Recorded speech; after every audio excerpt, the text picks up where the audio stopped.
Illustrons grâce à ce schéma les différentes valeurs locatives. Dans un premier temps, les valeurs locatives qui font exclusion du principe du plafonnement. Les terrains. Les terrains sont soumis aux dispositions des articles L145-36 et R145-9 du Code de commerce. La valeur locative de renouvellement au terme du bail commercial concernant les terrains est fixée selon leurs modalités d'exploitation. La valeur locative des locaux monovalents soumise aux dispositions des articles L145-36 et R145-10 du Code de commerce.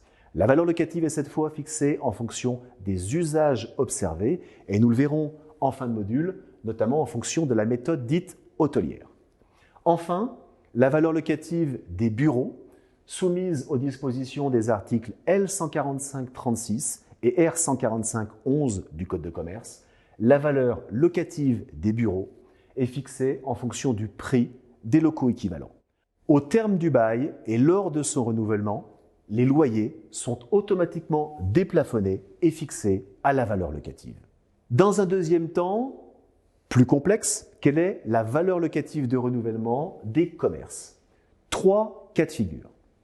Les commerces dont la durée du bail est de 9 années, les commerces dont la durée initiale du bail est supérieure à 9 années, et les commerces dont la durée du bail initiale était de 9 années, mais le bail s'est prolongé au-delà des 12 années.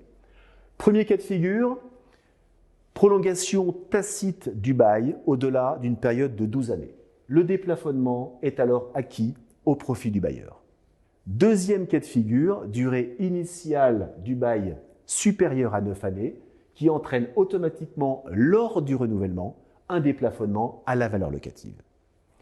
Enfin, troisième cas de figure et le plus courant, des baux commerciaux d'une durée de 9 années.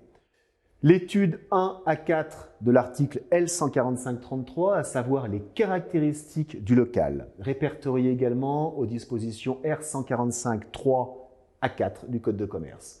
La destination des lieux, R145-5 du Code de commerce.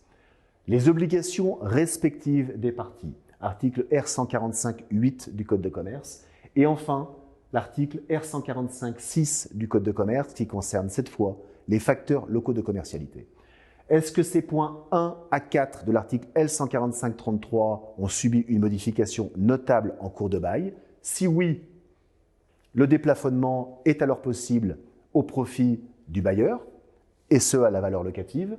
Sinon, le plafonnement est de rigueur et la variation du loyer au stade du renouvellement ne se fera qu'en fonction de l'évolution de l'indice ILC ou ILAT.